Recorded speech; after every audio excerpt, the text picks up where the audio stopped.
You're listening to the Business of Pharmacy podcast with me, your host, Mike Kelzer.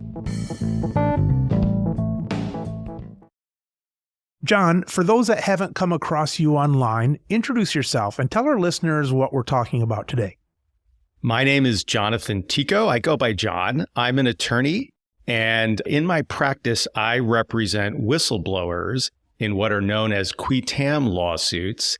And for reasons I'm sure we'll get into, a lot of that is related to the healthcare industry, and a lot of it is related to pharmacies and pharmaceuticals. All right. Now, the obvious first question is, what the hell does qui tam mean? Sure. Well, it's a shortened version of a much longer Latin phrase. We like Latin phrases in the law. But what it means is a lawsuit that is brought by a private citizen, but in the name of and for the benefit of the government. And so the False Claims Act is the statute, the primary statute that we operate under. And that's a law that makes it illegal to commit fraud on the government or on government-funded programs. And so as it would relate to your audience, healthcare fraud that impacts government-funded healthcare programs like Medicare, Medicaid, TRICARE would violate the False Claims Act. And a whistleblower, a private citizen who has information about such a fraud, can initiate one of these cases. And if the case is successful, most of the money goes to the government because it's the government's money, but the whistleblower gets a share as the financial reward or incentive for having come forward. You focus on the government side of that. Is there such a thing as a whistleblower that's not involved with government, or is it always a government thing? Well, whistleblower is a much more general term. We use that term in our practice. There's a lot of different types of whistleblowers. There's government whistleblowers. There's other types of corporate whistleblowers.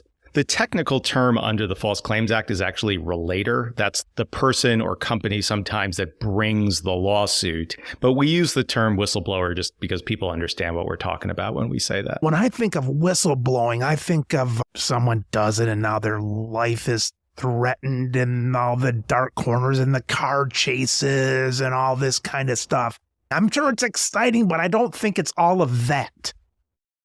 Well, I actually count myself very lucky because a lot of lawyers do stuff that honestly is kind of boring, but my practice is actually super fun. I mean, I've never been involved in a high-speed car chase, but there is definitely a cloak and dagger aspect to it. We often have clients that are inside of big companies that are speaking out about things that they are very concerned about the ramifications of doing that, about losing their jobs, being blacklisted, and so forth.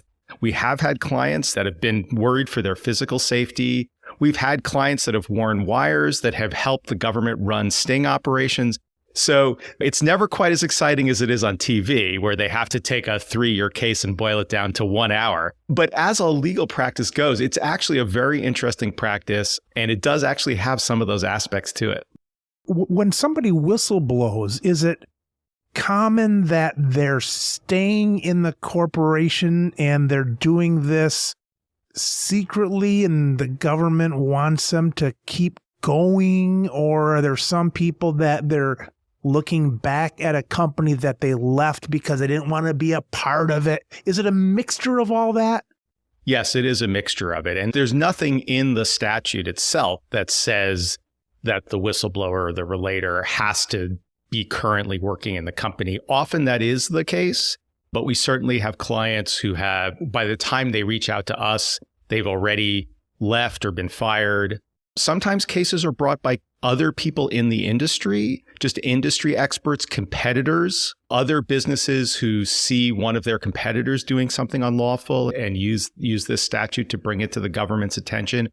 I mean, the main purpose of the statute from the government's perspective is to create a vehicle for people to come to the government, to the Department of Justice, with information about unlawful conduct. And the Department of Justice doesn't particularly care who it is that's bringing them the information. They just care about whether what they're being told is true and whether there's really something illegal going on. Is it ever a case where the whistleblower maybe has a little bit of blood on their hands, like they were part of it and they're trying to jump the gun and bring it to light before someone else brings it to light, Sure. and now they're part of the guilty party kind of thing? Well, often the whistleblowers, the best whistleblowers, the people who have the best information about the illegal conduct are people who were at some level involved in the illegal conduct. That is not unusual. And what I would say about that is that what the statute says is that as long as you are not sort of the person who planned and initiated the fraud, you're not the one running it, you still can come forward to the government and claim your reward at the end. If you are somebody who has planned the fraud or run the fraud scheme, and you then turn yourself in and try to claim a financial reward for having done that, the Department of Justice will say no. So there can definitely be gray areas there, but what we find is that the people that are leading and planning the fraud are never our clients. They're never the ones who turn themselves in because they understand they have liability and there's criminal ramifications for this kind of conduct too. So our clients are more typically lower level folks in the company or people that are in a different function in the company who have kind of stumbled on this conduct. Sometimes they are folks who have tried to stop the conduct internally. They've gone up the chain. Often it starts with somebody who thinks that the company is just out of compliance and doesn't realize it. And so they go up the chain and say, hey, we're doing this thing. I think it might be unlawful. Maybe we should stop. And then the reaction they get from the company is, oh no, let's not talk about that. And then it becomes a legal problem. But what I would say is, the False Claims Act is not a way to both engage in fraud and then make money by turning yourself in. That won't work. So the victim is always the government, or are there times when it's like two companies or something? Well, for it to be a valid case under the False Claims Act, these qui tam cases, that law is specifically designed to protect the government's money. What about other things we hear about, like whistleblowing? Is it always the government's a victim, or could it be two companies against each other? Well, I guess what I would say is often the conduct that violates the False Claims Act is also illegal for other purposes. So you could imagine that, I'll just throw out a hypothetical. A hospital is overbilling for procedures it's not really conducting. All right, let's just say something simple like that. If it's doing that, there's probably a False Claims Act violation because the hospital is likely getting paid through Medicare and Medicaid. But that same scheme could also be committing fraud on private insurance. It could also be committing fraud on their individual patients. Gotcha. It's just that there has to be a nexus to government money for it to be one of these qui tam cases. But it doesn't mean that the other kinds of conduct aren't bad or that they aren't happening. Now I got to go back to the drawing board. But often what we find is that in the healthcare business in particular, if there is sort of a big ongoing fraud scheme, it almost always ends up violating the False Claims Act because it will almost always touch government money at some point. The typical person that comes to you, what is their demeanor? Are they pissed? Are they anxious? Are they withholding? Like they feel a little bit of guilt bringing this up? What is their demeanor usually when they're coming to you? Well, as you might imagine, it's a mix. But what I will say is that my experience representing whistleblowers over the years is that they often exhibit some personality traits that are somewhat unique in the sense that they tend to be people that have a strong sense of right and wrong, a strong sense of justice, often some sense of patriotism because they realize that they're sort of protecting the taxpayers' money and the government's money more broadly. But the other thing that's sort of unique about whistleblowers is that they are often doing something that very much cuts against sort of the normal social grain. All of us will say, oh, sure, if we see something illegal, we would stand up and raise our hand. But in practice, most people don't. I mean, this has actually been studied by psychologists. Most people, if they're in sort of a group setting, like at a company with a bunch of their employees, and they see somebody doing something wrong, the instinct is not to immediately raise their hand and point a finger. The instinct is to try to get along, maintain group cohesion, protect themselves, even people that are perfectly good, moral people. And so the whistleblowers, it takes a certain amount of courage. And so I will say when they come to us, they're often in a little bit of psychological turmoil at that moment where they're reaching out to a lawyer, which is a big step for most people. And they're trying to kind of figure out what to do in this situation. So There is a sort of a unique psychological kind of situation there. You see it on TV about everybody will be on an elevator facing the back or something when someone goes on, and then they gradually turn around after about 45 seconds. They look that way, then they turn a shoulder, and you see it with different things. Not this simple, but 4 people say 2 + 2 is 5, and then the last person gets into that kind of thing. Yeah. John, when they're seeing something, they've gotten to the point where they want to do something, and they're looking online for an attorney that does whistleblower, is it that direct of a link to you? Often that is what it is. Yeah. I mean, we sort of put ourselves out there as attorneys that do this. It's a fairly niche practice, really. I mean, there's probably about a few hundred of us across the whole country who really have some expertise in this area. So sometimes the clients just find us online, read something about one of our cases and reach out to us directly. Often what happens is they will go to some other lawyer, like a more generalist employment lawyer or something. And then that lawyer says, well, I think you have an issue here, but this is outside my expertise. And then the lawyers kind of know how to find other lawyers who have these different sort of niche practices. And so sometimes it'll come to us that way. So then they come to you. And I imagine then that you guys probably have to hire someone to do some private investigation or something. Right. So a big part of our practice is just kind of doing what we call case vetting. So this is sort of the first process when a potential client reaches out to us. We have to hear their story. What do they say is happening? And then we start to ask all the same questions that the government lawyers are eventually going to ask if they go forward. And a lot of that comes down to what is the evidence, because the government prosecutors who handle these cases are going to be somewhat skeptical of a case if it's just somebody's story. Here's my story of what happened. Okay, are there any documents that show that's what happened? No. Were there any other witnesses? No. See, that's not a good case. And we would normally tell somebody like that, well, sorry, but I think you should not file that case. So a lot of the case vetting is about sort of exactly what you're talking about, looking at the evidence often that the clients themselves have. If they're inside the company, there's usually some document trail, some set of emails or memos or in healthcare, just bills and medical charts and things that you have to look at to figure out what's really going on. And then we often have to do some legal research on our end because every specialty within the healthcare business has its own set of rules, its own set of regulations. And so though we do healthcare cases day in and day out, often a client will come to us with some issue that we've never dealt with before. Now we have to go figure out, well, what really are the reimbursement rules for this particular type of care or this particular type of device or drug? And so we have to do some of that. And that's sort of a process. And that process sometimes takes a while. And then once we've sort of gathered the information, done our research, then we can go back to the client and say, yes, you have a strong case. Here would be the process if you want to go forward. Or sometimes we tell people, we don't think you have a very strong case. We don't think it's going to be successful. You really shouldn't stick your neck out for this one. And we decide not to take the case.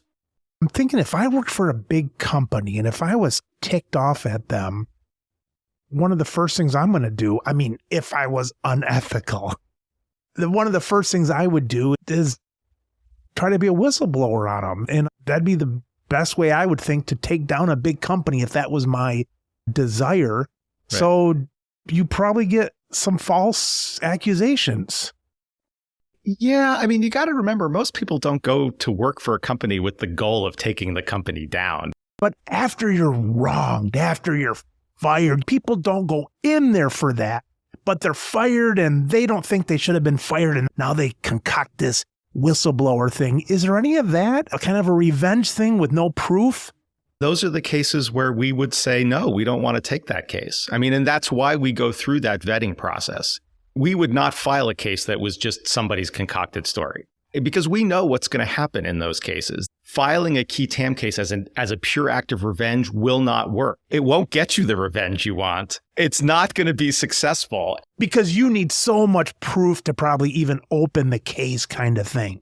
Well, what you got to remember is you're bringing this case on behalf of the government. It's not your case, it's the government's case, although you have a role in it. Gotcha. So the cases are filed in court like a normal lawsuit. They are filed what we call under seal. They are secret filings. The defendant, so let's say you're a pharmacist and you work for Walgreens, and this has happened. Walgreens has gotten a bunch of these, and you think Walgreens is doing something illegal. You file the case against Walgreens in federal court. Walgreens does not know that you have filed the case. It's secret.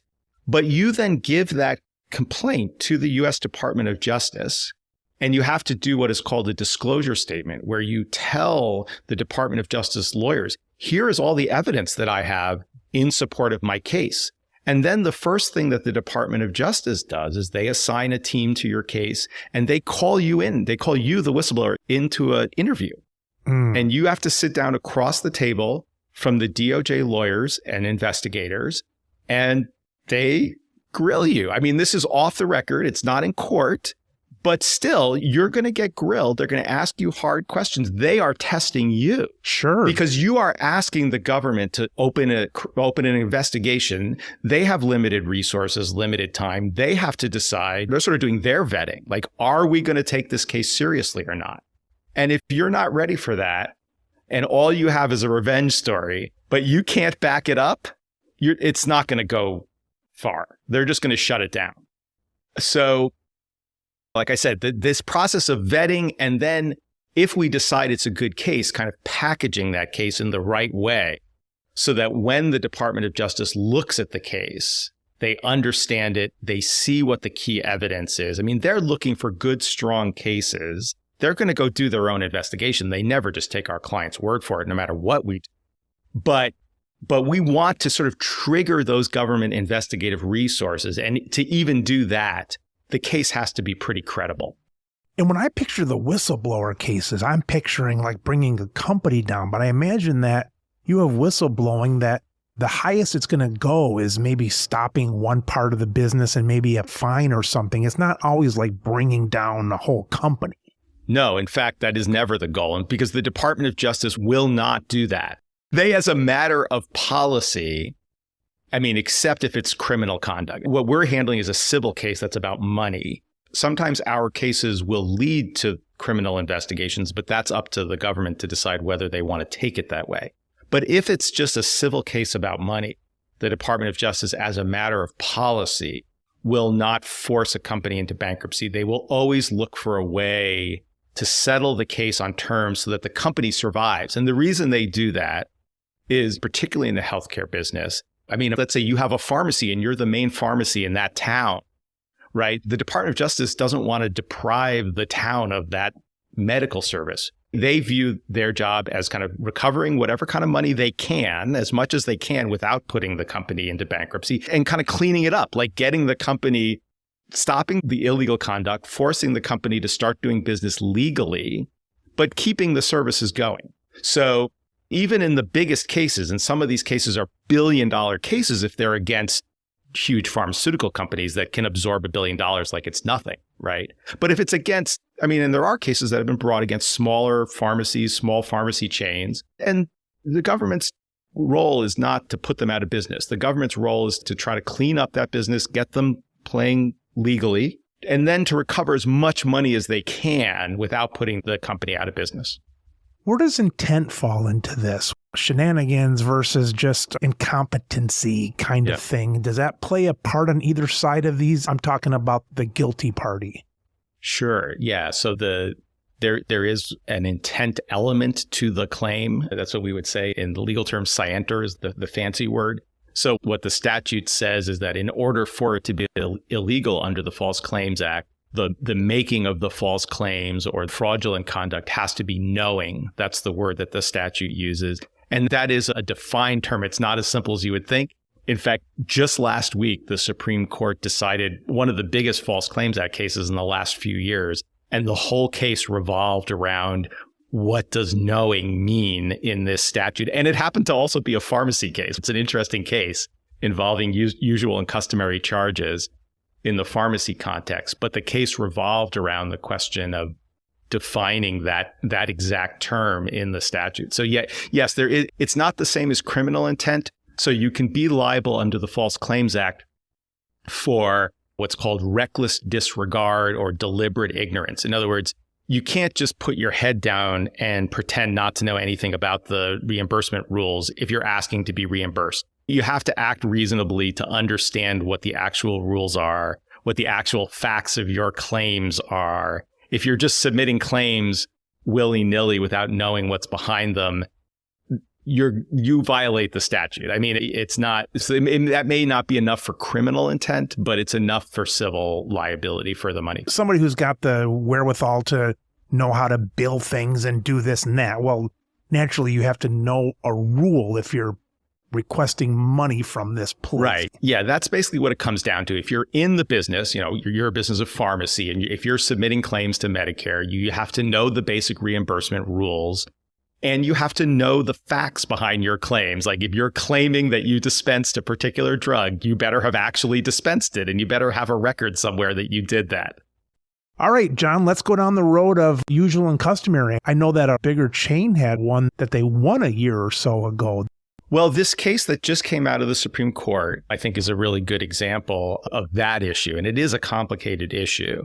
So as some of your listeners, or if you're in this business, you probably know that the Medicaid system and Medicare Part D both typically have a requirement that when a pharmacy bills those systems, that they bill the government at what is called usual and customary charges. The purpose of that rule is just to make sure that the government isn't paying more than other customers. So the question is, what does usual and customary mean? In these cases that went up to the Supreme Court, the factual scenario involved sort of these rebate or promotional pricing systems. So one of the cases involved Safeway Pharmaceuticals, and the other one involved a company called SuperValue, which I take it is another big pharmacy chain. And they were both doing similar things. They had these various promotional programs where they kind of had a list price, but then they had discount prices. And it turned out as a factual matter that they were actually charging the discounted prices, at least this is the allegation in these cases, that they were charging the discounted prices more frequently than they were charging the list prices. But when they reported the price to the Medicaid system or to the Medicare Part D providers, they reported the list price, not the discounted price. So the allegation in the case is, no, those were not your usual and customary charges. And in fact, you knew that. I mean, this is the scienter question. Did they know that they were not their usual and customary charges? And those cases became the vehicle for taking this question of, well, what does it mean to know, all the way up to the Supreme Court, which the Supreme Court answered in a very broad way. The companies had actually won these cases in the lower courts. They had argued that even though we now know that what we did was illegal, at the time we did it, it wasn't clear that it was illegal. That was their argument.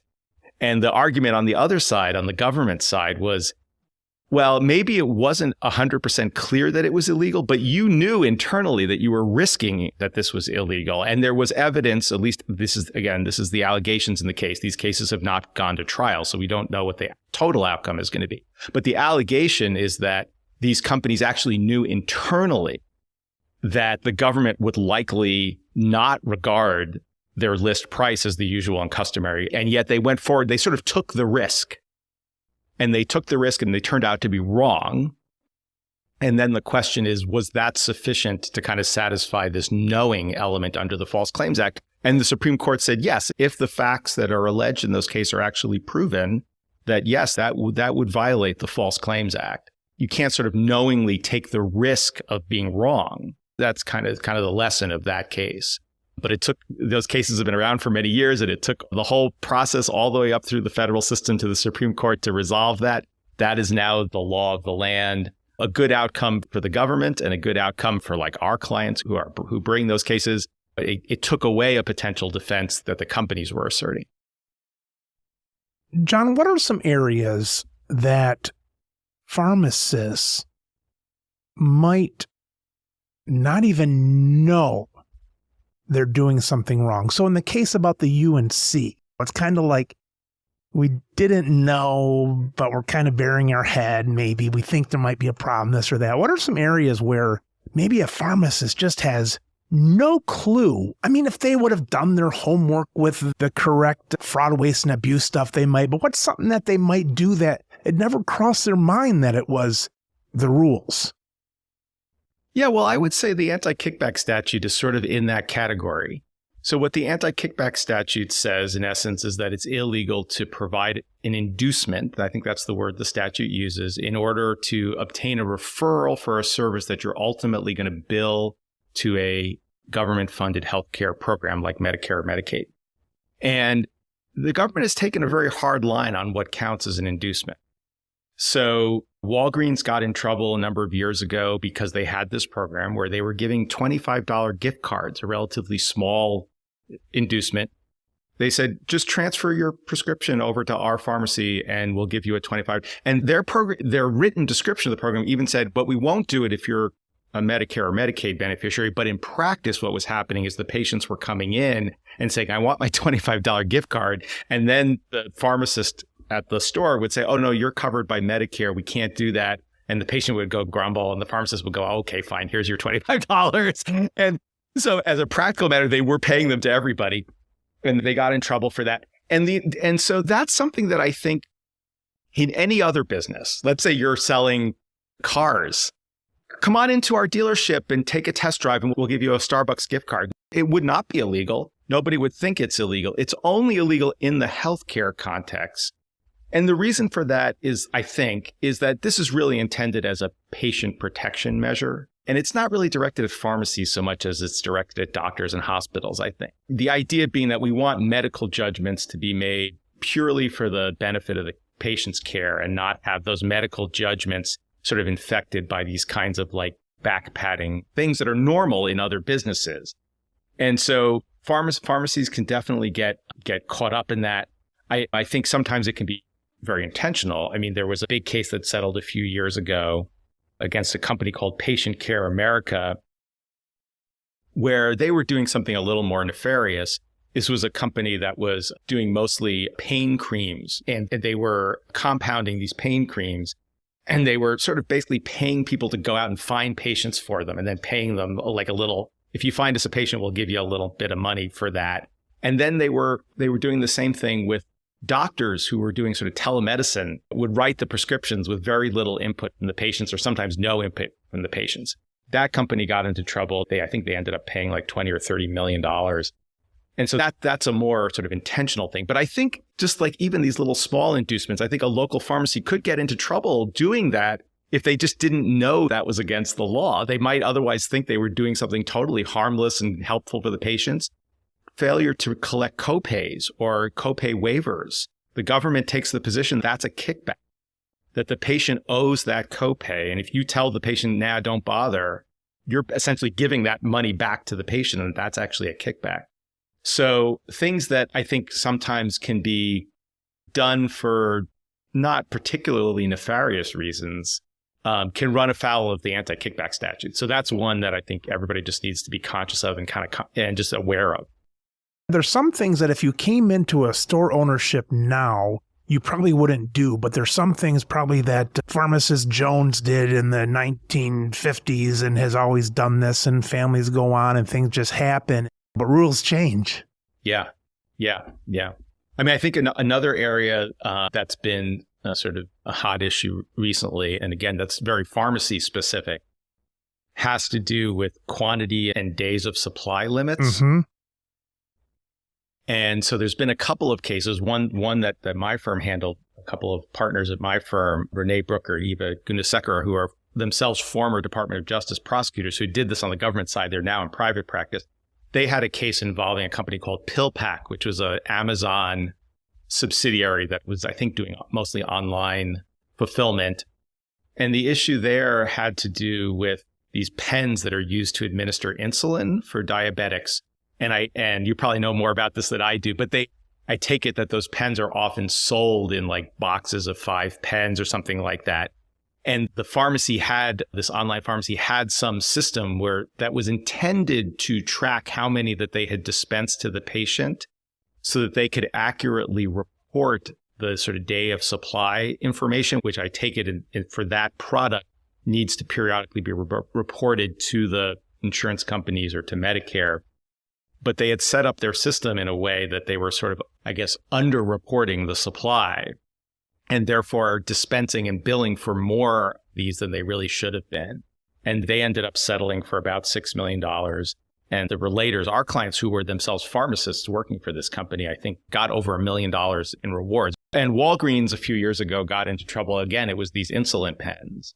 And it was a similar thing where they had a software program that was supposed to track things, but they had sort of set up the program in a way that the sort of store level pharmacies were not able to sort of break up the 5-pack box. And so they were essentially selling more pens than the customers needed and knowingly do that. And I take it that these pens there's a huge number of these that are sold to diabetics. And so if you a little extra margin on each sale over time, I think Walgreens ended up paying close to $40 million in that case. And don't get me wrong, there's people out there that know better and they're cheating people. On the other side, it's tough because, again, I'm not making excuses for people that did it, but let's say you had no intention and you're trying to do your best. There's some of those things like, for example, the pen, you got 8 different insurances telling you something different. And then the package says must be sold in a pack of 5 because the correct government warnings are on the box, not on each pen kind of thing. And there's so many damn rules that I think I'm following all of them, but I can see where somebody may not be just because you're getting it from every different angle. Yeah, absolutely. And this is where this sort of intent element does come in. Not every violation of that rule is going to be viewed by the government as fraud. It has to be pretty systematic and ongoing and at a company that should know better. I mean, I think that's the theme there. I mean, I think the other area that's similar to this, and that is I think a really interesting area, because I think the bigger question here, maybe I'd be interested actually to know what you think about this, is sort of what is the role of the pharmacist in sort of policing prescriptions? And this is a huge issue in the opioid litigation that's going on now. Just about a month ago, I think it was in April of this year, maybe 2 months ago now, the Department of Justice intervened in a False Claims Act case against, I think it was Rite Aid, where the allegation was that Rite Aid had violated the False Claims Act by filling prescriptions for opioids when they sort of should have seen red flags that from which they should have determined that these prescriptions were not medically valid, not medically necessary. There wasn't any question that the prescriptions were written and presented to the pharmacist, but the government's theory in that case is that Rite Aid had enough information, at least about some of these prescribers and some of these patients, to know that these were not being used for medically necessary purposes. And that was enough to make the claims for under Medicare and Medicaid violations of the False Claims Act. So that case is ongoing. We don't know what the result in that case is going to be, but I think this is sort of similar to the dosage cases in the sense that they both kind of go to this question of, well, what is the role of the pharmacy in sort of making sure that what they are dispensing and billing for is truly medically necessary? And I'd be curious to know what your thought is about those opioid cases, because you're probably right on the front lines of that kind of issue all the time. I had Ray Carlson on. He's a pharmacist and an author of a book. It just came out a few months ago, but it's The Opioid Crisis and Where Do Pharmacists Play a Part in It and so on. And he didn't hold anything back, saying that that's all squarely on the pharmacist. I wanted to kind of think of excuses and so on, like, well, the doctor wrote it and all this kind of stuff. He said, look, the pharmacists are getting paid $120,000, $150,000, something like that a year. And they're professionals. And if they're in a situation where they're not able to do their job, being the DUR, I forget the law, but it came out, the counseling law years ago that pharmacists had to counsel and so on. He said, if they're not doing their job and they're in a place that is not allowing them to do their job, they got to stand up. They got to quit. They got to talk. They got to do something. Burying your head in the sand, being a professional, you owe it to the fellow American citizens to stand up. He puts it solely on them. And I can't disagree with him. I don't know if I'd want to march around with a sign outside and say this to get tomatoes thrown at me, but I can't say I disagree with them. I think there's others to blame too, but pharmacists are not faultless. Absolutely. I mean, the doctors who wrote the prescriptions are primarily to blame, but I think the government's thinking on that case is, well, okay, yes, the doctors wrote the prescriptions, but the pharmacies were making a lot of money off this. And at some point, a big pharmacy like Rite Aid that has access to a lot of data and can really tell, like they actually had flagged some of these doctors as like, there's just no way that this is legit. But it's interesting. That's, I think, just going to be a hot area in this field for a while. We'll see how those cases play out. And it's just an interesting thing to keep an eye on. Are legal wins, financial wins in court from whatever the source, are those tax-free? That's not like a earned income kind of thing. No, they are taxable. So the government gets half of it. Well, not half, but the government gives you the money and then takes some of it back at the end of the year. I'm going to whistleblow on them for stealing half of it. But if someone makes $20 million on something, I think the government's probably getting 10 of it almost, aren't they? I mean, they could. Yeah, sure. Between the state and the federal governments. Yeah. I mean, it was their money to start with. But again, that would, if you made $20 million doing something else, you would have to pay taxes on it too. Yeah. I mean, so the government does, I mean, goes into the tax law question. Yeah. As a matter of tax law, it's just considered income the same as any other income. I mean, you pay income on a lottery winning. You pay income if you win money in Vegas. You pay income if your employer gives you a bonus, and you pay income if the government gives you a reward. It's just treated the same. Is that true in legal cases across the board? Whenever you sue a company for something or other and you make so much money on them, are you paying taxes on all that? Well, this is a little bit outside my expertise. I think the only real exception to that might be personal injury cases where you're being reimbursed essentially expenses that you had to incur. I think in that case, the government might not view that as income. They might view that as just bringing you back to square one. But certainly in these cases, the government views it as income. But it's a lot of money. And for some of our clients, it's literally life-changing money. I mean, these are people that might have been making a pharmacist's salary. It's a good profession, but you don't get rich doing that necessarily. And so $1 million is a lot of money to those folks. John, if you could make one change to the law, to the current setup of this, is there anything you would change that you think would be more fair to the companies or to the whistleblowers or the government? Anything you would change on the laws? I think the substance of the law is pretty good. I mean, the False Claims Act has, in its current form, has basically been on the books since 1986. So it has a long history, and there still are these issues that get refined through the court system and litigation over time. But the law has served the country well, and I think it mostly functions well. I think if I could sort of wave my magic wand and change something about the system, it would have more to do with some of the process issues. It is unfortunate the cases take as long as they do. And again, the average time between when you file the case and when it's resolved might be 3 or 4 years. And as the case gets bigger and stronger, it actually takes longer because the government throws more resources into it. And in a big case against a big company, they're going to have defense lawyers on the other side who are going to drag it out. So sometimes these cases can be 4 years, 5 years, 6 years. And that's just the system. And the system grinds slowly, in part because the government's resources are limited and they take a long time to investigate these claims. And we often have clients who come to us and they say, oh, this is the biggest fraud. It's the most outrageous fraud. As soon as we go to the government, they're going to be in there with the FBI the next day, season the documents. 2 days later, the company's going to crumble and beg to settle. And I'm like, never. It never happens that way. There is a process. The process takes many years. The problem with that is that during the period of that time, often the fraud is still just ongoing. And because these cases are under seal, they're also kind of secret.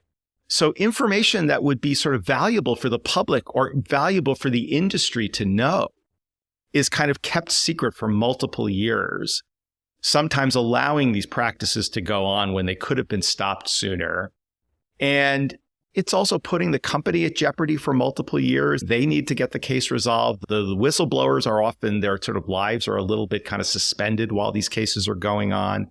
So I wish the cases would move faster. I think the only real way to do that would just be to have the government resources kind of there to move them faster, or for the judges to kind of push the cases faster. And I think it is unfortunate that they're that slow and that long, but that is ultimately kind of a process bureaucratic problem. Do these guys ever go to jail? Do corporation people go to jail? I don't know, the whole civil versus criminal and all that. Sure. And we have had cases where our clients have come forward in a civil case, brought that case to the government. And, once you tell the government some information, they're going to do whatever they're going to do with it. You don't control that. And we definitely have had cases where, as a result of the information we've given to the Department of Justice, they've ended up opening criminal investigations as well as the civil cases, and where the individuals at the companies, if they are the ones who sort of really masterminded and led a clear intentional fraud, I mean, that's what it has to be. These are not cases where there's gray areas and mistakes. These are clear intentional frauds. We've had cases where companies were forging medical records, putting doctors' signatures on documents that the doctors never saw, kickback cases where it was just outright bribery, where people were being handed bags of cash and gold coins. Cases like that, the government will treat them criminally and people will go to jail. Yes. Is that a pretty wide net? Sometimes it depends who throws whom underneath the bus, but I'm sure that sometimes the CEO maybe isn't in trouble, but it's a CFO that knew this or that, but government probably gets whoever they think was in on it.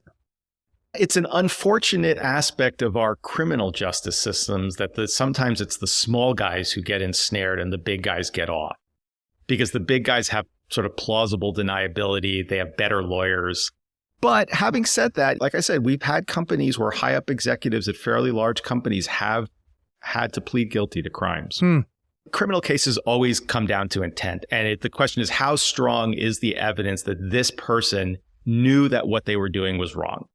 That's what the government is really looking at. And if there is not strong evidence of that, or if there's a fight about that, the government, they wield that criminal hammer pretty carefully, because they don't want to start criminal cases and lose. That's hugely embarrassing for the Department of Justice. They only want to bring cases that they're going to win, and they do win like 90+% of the cases that they bring. So they're pretty careful about who they go after. Since the beginning of time, the thieves always stay one step ahead of the good guys.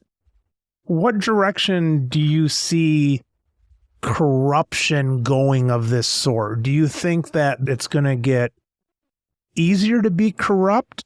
And I'm talking about technology and AI and blockchain, things that might help the good guys. Is it just the same pattern we always see where the bad guys are one step ahead of everybody else? Do you see the balance ever changing? I mean, that's a very high level question. I guess what I would say is we have laws to set rules, but no matter how clear the rules are, people will always violate them. The example I give is, hey, it's been against the law to murder people since biblical times, and yet every year people go to jail for murder. So like you can never wring all of the unlawful conduct out of the system. But what you want to try to do is wring as much of it out of the system as you can, and to use the laws in a way to kind of set examples to try to deter people from doing it again, things like that. What I will say is in the healthcare fraud space, because it is so big and so complicated, and because there's always new things happen, the government is always starting some new way of paying for things. Before there was Medicare Part D. Well, there was no Medicare Part D fraud. Well, now we have Medicare Part D. So now there's a new way to commit fraud on the government. Yeah. And so every time the government devotes money to something, they know going in, anytime there's some government program where the government is going to fund some big activity, some percentage of that is going to go to fraud. It just is, because there will always be people looking to game the system. And so the government is always looking like what is the next thing we need to be looking at? I think right now, coming out of the pandemic in the healthcare world, one of the issues that they're very focused on is sort of telemedicine or remote monitoring, remote medicine type issues. I think the government sees that as kind of an area they need to keep a very close eye on, because it obviously has huge benefits in terms of accessibility and efficiency. But it also honestly does open things up a little bit to some shady practices that have already come to light in the telemedicine world. So I think, and I don't know if there's much of that in pharmacy, but it's just something to be careful about. I think if a pharmacy is getting a lot of prescriptions from a telemedicine operation, it kind of flows into this question that we were talking about, like what is the role of the pharmacist in kind of policing the prescriptions that are coming out of that system? And maybe if you're getting a lot of prescriptions that are coming out of a telemedicine system, you just got to have your thinking hat on a little bit harder. But that's definitely an area where the government is very focused on right now. They're also very focused on data security and data privacy issues. So in the healthcare industry, that's electronic medical records and just making sure your systems are really locked down and secure. And so, yeah, I think technology often has both a liberating effect and efficiency effect. It can open up new markets, can make things easier for people. But again, there will always be somebody who's looking to game the system. And every year there is some case where, that we see where we're like, wow, we didn't even know you could commit fraud that way. That was really creative. That was like some really good fraud you did right there. That's right. Exactly. But sometimes you get some really creative, interesting, smart fraudsters, and they're quite good at what they do. It's always something new. Yeah. Years ago, fraud might be Mrs. Smith. She made it to 3 appointments this month and not 4. So we're going to bill for another appointment. But now you got 8 billion people on their computers that are trying to do this from other side of the world. So it's a big nut to crack, I'm sure. Yeah. But hey, I mean, from my perspective, keeps me in business. That's right. And it keeps it interesting because every new case, I have to learn a whole new thing. And like I said, sometimes I'm quite impressed by what went into some of these. Yeah, schemes. they need an award show for that kind of thing. Right. Best fraud of the year. Exactly. Well, John, golly, thanks for joining us. It's interesting, but I'm glad I'm not going down that route. But that's really interesting stuff. It sheds a real different light on things from a larger perspective. That's cool. Well, thanks for having me on. I love talking about what I do. I hope it is interesting to your listeners, and it was a pleasure talking to you. All right, John, very good. Keep up the fight, and we'll look forward to seeing you on the upper fold of the internet for some big case that we cracked. I hope so. Thanks a lot. All right, John, thank you.